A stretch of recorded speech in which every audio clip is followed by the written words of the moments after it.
Tuesday, everybody. So today you have me for the conversation, and our lovely guest today is Val Collins, who writes psychological suspense thrillers, which is like right up my alley because I like the psychological thrillers and horror books. And so you are my kind of author, Val. So hey, thanks for coming on this afternoon for us. Thank you for having me, Amy. Yes. So tell me a little bit about, hey, Julie, tell me a little bit about what that moment, like pivotal moment was for you, where you decided to, start writing and then where that kind of evolved into where it is today. Okay. So I used to do office work, and one day about 6 years ago, I was made redundant. And the economy in Ireland was really bad at the time. So I thought, okay, what am I going to do while I'm waiting for a new job? So years and years and years ago, when I was a kid, I used to write. And at the back of my mind, I often thought I'd try writing. So because I've been made redundant, I didn't need to work for about a year. So I decided to take a year off and write a book. And then I planned to go back to work, but I never actually went back to full-time work. I just kept writing book after book after book.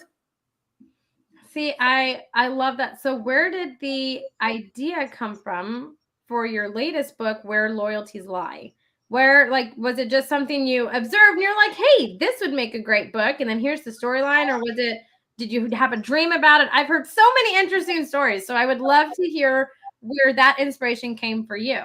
Okay, I didn't have a dream, but it sounds like a brilliant way to get an idea for a book. I'd really like to try that. No, I was listening to the news one day and I heard them say that two young men were walking along a cliff and one fell off and died. And just because my mind now works weirdly since I started writing thrillers, I just thought to myself, how did they know he fell off? There was nobody else there. So that's where I got the idea of people walking along a cliff and nobody knowing what actually happened. Wow. So I was just reading the description of that, where, it says when Oran falls to his death from the cliffs of Mother and so on. The funny thing about this whole thing is my maiden name is Oran. And I've never heard like anyone else use that or seen that. And so when I saw that, I was like, oh my gosh, we were destined to have this conversation together. Because everyone always asks me, because my daughter's middle name, my first daughter, is Oran, because my dad had nothing but girls. So to keep it going kind of thing. And so then I see this and it's just like, okay, this is a good conversation to have. We are already like BFFs in my book because you have a name as Oran, which was my maiden name. So I appreciate that. And I love that. That makes me want to read your book more than just the psychological thriller part of it, right? Which I love. So I know we were talking that you're over in Ireland. So when we were talking a little bit before, you said that you haven't gone like very far outside of Ireland for more than 3 weeks. So what is the furthest that you have traveled? Because I'm not a world traveler, so I lived through other people. Okay, well, for about 3 weeks, which was the longest time I was out of the country, I went for a trip to South America. So we went to Bolivia and see, I try to think of names and I go completely blank. Bolivia and I can't think of the name of the country beside it. That's okay. I would be doing good to just, if I traveled to Ireland, that's all that I went. I don't know any other places. And I mean, I told you, I very rarely leave Texas. I think the furthest I've ever gone is Detroit, and that was for 3 days, and then I was back home. So that's my long, crazy escapade of travel, because Texas is just so big. Texas is huge. But Ireland is small, so you have to get out of it. And you have to get the sun, because you're never going to get much of it here. Oh, that's true. I never stopped to think of that. That wouldn't be very fun. No. Well, global warming is helping. We've had a few hot summers now, like a couple of weeks of hot summer, but that used to happen at all. Oh, nice. See, Texas is more than willing to give you some of ours. Okay. We don't have seasons here. It's just like hot, mildly hot, and you can cook an egg outside. That's really all that we have here in Texas. We have rain and sun and rain. But you guys have luscious green territory, where it's not like a desert. It's great. It's wonderful. See, I love it. So tell me a little bit about because I know that you are an award-winning author. So tell me a little bit about the awards that you have won and becoming that international bestseller, which is amazing. Oh, well, I became an international bestseller because I got a BookBub deal. So I got BookBub deals for 3 of my books, right? Yay! So if you do BookBub deals, then you have thousands. If you get a feature deal, then you have thousands of people reading your book in one day. So that makes it really easy to get to number one, actually. Yeah, I've been doing like book marketing and stuff for almost 14 years, and I've only had them select one of my books. And it was just like you said, like it was just even before the book like officially launched, it was number one. It was incredible. But that's amazing. You've had 3 of them, I believe is what you said. Is that right? Yeah, I was very lucky actually, because Yeah. I had a lady called Liz Saltis who helped me with my second, third, and fourth books. I Uh-huh. didn't know her for my first book, so it never occurred to me to enter my book for a BookBub deal. But she said it to me for my second, third, and fourth. Or she said to me for my second, so I've done it ever since. Yeah, and I've been lucky. Yeah, because that's awesome because they only select like 3% of submissions sent to them. So that's incredible that you've had such success, with multiple of your books. Like that says like, yes, I'm going to bow down to you. That's amazing. I'm Well, so excited for you. thank you. I love it. So tell me a little bit about the books that you've written. Is it a series? Are they standalone? Can you read them in any order? Tell me a little bit about them. They are a series, they are a standalone. You can read them in any order. So each book is a self-contained book. What makes them a series is Aoife, who's the main character, her life throughout the series. So in the first book, she's pregnant with her first child, and in the last most recent book that I've written, she is a 5-year-old. Oh, okay. So it's like not like a continuation, but it's over year spans. It's over the years. Her life is over the year span, but each book is a self-contained story, ends there. So in Right. her very first book, she's married and she thinks she's very happily married. And then she gets this job and she finds her boss hanging from the ceiling. So she starts investigating that because she wants to get into journalism. And then at the same time, her husband acts like he doesn't care. And somebody tries to kill her and he doesn't seem the least bit interested. So she begins to wonder who she married. And that's really what the second part of the books are about. It's about all of her relationships with different people. Oh, okay. I like it. You dive into the story hard there and then it branches out. I like that.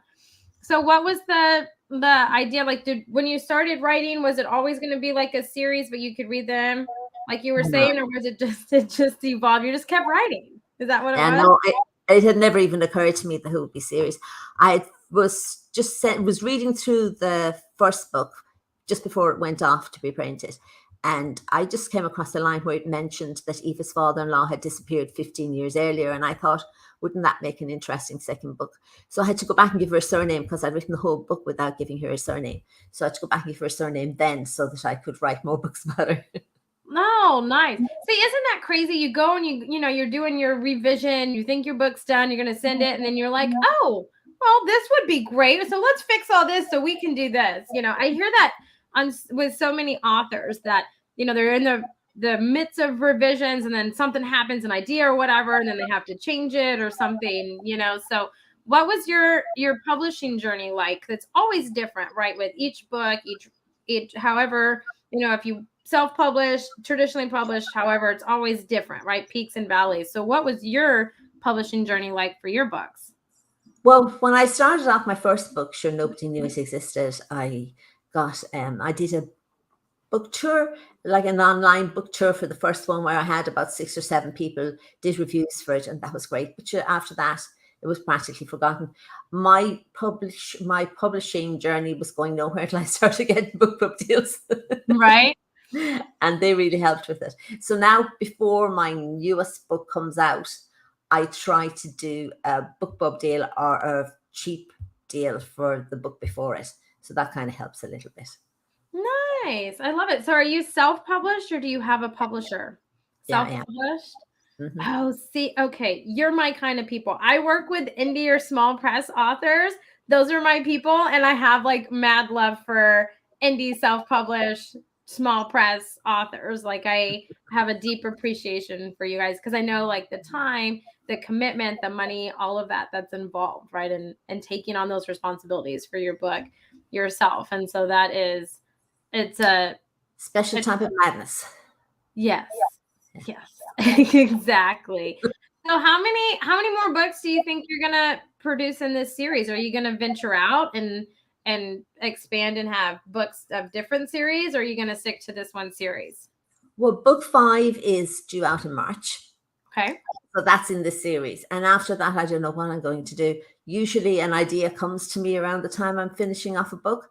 If an idea comes to me, I'll do book 6. If it doesn't, I've been planning for a while to write a different kind of book, a book about a time traveling detective. And if I don't get an idea for another Aoife book, then that's what I'll do.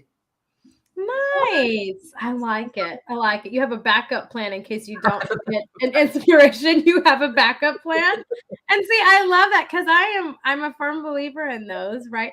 I hear all the time, you just write, like it comes to you and you just write or you plot it or whatever. So it's refreshing to be like, well, if inspiration, hits me in this revision, then I'm going to continue. If not, I'm going to go with this plan, that's how we're going to roll. Like it's refreshing. So, are you, when you're writing, your writing style, right? And how you like to prepare your books, are you more of a plotter or do you just sit down and let it kind of flow from your creativity and everything? Like what kind of writer are you? I can't plot. I'm not able to, but I do have an idea. So I know obviously who the murderer is going to be, and generally I know why they murdered him. That's about it. The rest of it I just make up as I go along. See, to me, I feel like if I was ever a writer, okay, and I've never written a book, but I've helped produce so many that I live through authors. But I feel like I would be that kind of writer. Like if I plot something out, I get more frustrated because I feel like I really have to keep to that. Where if I just like sit down and write by the seat of my pants, like I have more flexibility and creativity and freedom, right? So for me, I'm a lot like you. Like I feel like that's how I would write a book. I have an idea. That's it. Yeah, no, it's not just that. It's not that I feel I had to stick to it. I'd abandon it, no trouble at all. It's that nothing comes. It's like I freeze. Like I've tried it a few times. Like my mind just goes blank. Nothing comes at all. Yeah. Which reminds me, I just remember Peru is where I went. Peru and Bolivia. Oh, nice. Okay. Hey, I like it.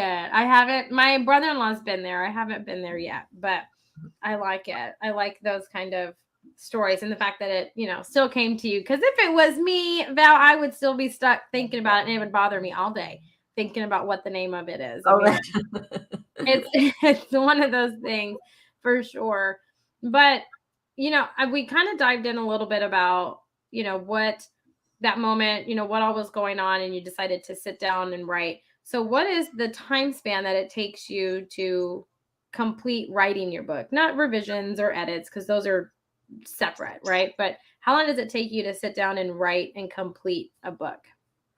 That's very hard to judge because I don't do it straight off. Like every year it's different. So I might sit down and write it for a couple of months and then just drop it. Like this summer, I had a good bit of it written before the summer, and then the summer I just didn't write at all. I just didn't have time. So I'm back to it again. And I write when I get a moment, and it could take me the entire year to write one book, but I might only have spent about 3 months of that writing if you put it all together, if you know what I mean. Depends on what's going on in my life. Mm-hmm. Yeah. No, see, I feel like that makes a lot of sense. I think especially for like self-published or, because you guys are still working part-time or full-time jobs trying to write and manage everything else that's going on, right? It's not like your full-time job is writing to do all of that. Like, so, I mean, that makes sense. And finding the time, I don't know how you guys find the time to juggle everything that you guys juggle and write. Like I am doing good to maintain my 2 children and my business, so I have very much respect for you guys because you guys just find the time to knock it out. So do you write longhand or do you type out your stories, or what's that process like for you? I couldn't even imagine what. Actually, if it wasn't for computers, I wouldn't be writing, because when I write down something, if I write myself a shopping list, I'm not able to read it afterwards. So I have to type it. Yeah, see, I understand that. I have things written down and half the time I lose them. So I feel like my story would have incomplete holes, because I would lose my papers. It would be just that, I don't know, it wouldn't go very well. Like my editor would hate me. They'd be like, Amy, this makes no sense. Like, no. So Yeah, exactly. I mean, it's, it's one of those, I do better in chaos and clutter than in organization. It's just not my strong suit at all. But I want to talk a little bit about your covers because I have your website pulled up and I'll show it here while we're talking about your covers. But did you have a lot of input in your covers and your design? Did you design them, or what was that process like for you? No, I'm absolutely dreadful about everything like that. I have to have all that done for me. So like I said, Liz, who helps me, she came up with she didn't do the first one, but she came up with ideas for the second one. And then Patrick Knowles then took those ideas and made them into covers. So he has done all my covers. Nice, because they're beautiful, and I feel like they're very much fitting for your genre, right? They're very alluring, and you're kind of like, well, what's going on? Like, I want to know, like, because everybody will tell you don't judge a book by your cover, and they lied to you, right? Because the cover is what makes you flip the book over to buy the book, right? I mean, it's just true. And your covers speak so well to the genre that you write in. And I wanted to compliment you on that. Yes, because when I go, and I'm looking for thrillers and the kind, that I like, a lot of times the covers are completely opposite, right? And it's supposed to stand out. But yours really like are so fitting and they like lure me in. It's like the best. So like, yes, just get me. And I love that. So keep doing what you're doing. They're amazing. That's all thanks to Patrick. If it was up to me, God only knows what they'd look like. Well, that's why you have to have a team, right? Especially self-publishing and things like that. You have to have a team around you that can help you, right? Give you the best chances for success. And you have had plenty of success. I mean, oh my gosh, I'm not over the 3 book bubs, okay? Because that is just amazing. Like that makes me so excited for you. Like, I'm just like, oh, I hope you get it for your next book. Like, that just makes me so excited. Like, it's one of those things. But so let's dive into what this book that's coming out in March, kind of what that storyline is for that coming soon book. Okay, so that's about a woman who's on her honeymoon, and she's on the beach with her husband, and they're lying in deck chairs together, and she falls asleep, and when she wakes up, he's gone, and she never sees him again. Oh my goodness. I want to know what happened to him, because I feel like that's something I would do. I would fall asleep and then I would start freaking out, and my husband would be in the kitchen or something, but I'd be like, oh my gosh, where'd you go? So I want to know. But I love the fact how like your inspiration was like this. I don't know if it was a news article or a news that you heard about, someone falling off the cliff, and you used that to turn into the story, and you're like, well, what if it wasn't like that? And I love that, because I feel like they're real events, like things that would really happen. And then you just start questioning, and then, you just write it all out. And so I just think that that's amazing. And it has to hit home for your readers, because these are things that could, technically really happen that you've kind of played on. And I think that feeds into, the thriller psychological part of it, Well, the woman on the beach, that actually did happen. Yeah. Except that the man was never found again, so nobody knows what happened to him. They assume he drowned. Oh my goodness. See, I have to read now. Like, those are the things I'm just like, no, it can't be. I need to read. I need to know what has happened, or I'm going to come up with my own ending. Like that's how I it's one of those things, I think that's why I love this genre so much, and the psychological, aspect of it, right? I mean, I have a degree in psychology, and I like how things work and what makes people tick and things like that. So I'm very much the crazy person. I probably, I don't know. I'm very much the crazy person that's like, what makes you tick? Okay, well, let's feed on that. Like, I don't know. I'm just weird in that sense. No, I love that too. See, I knew this is why. I mean, you have Oran in your book, you write the genre, and you've had 3 book bub deals. I mean, we were destined to just be friends now. Like, I'm determined. Okay. I mean, for sure. But so you have this book coming out in March, and then depending on if you get inspiration, you may be going down a different direction. So do you see writing just as now a part of you that you're just going to continue to do, or do you feel like there's ever going to be a stopping point for you? Well, I have no plan to stop. I can't imagine I would stop, but I suppose things happen. Anything could happen to you, really. But I don't intend to stop. I intend to keep writing. Well, good. I am excited to hear about the more book club deals that you get. I'm going to live vicariously through you for that, because I think that is amazing. But thank you so much for taking time out of your day, your evening. I'm not sure which time it is over there. Oh my goodness. No, no. But thank you so much for coming and talking to me about your book and just getting to know you as more than just the author of these books, but as a writer and what your journey was like. I love diving in and hearing all about it. And so if people want to get in touch with you or they want to buy your books, how can they do that? Okay, so my website is www.valcollinsbooks.com, and all my books are on Amazon, and my newest book is everywhere. Wonderful. Well, thank you so much, Val, again for coming and talking with me. This has been a wonderful conversation for me and so much fun. And I feel like I've, traveled to Ireland talking with you. So thank you.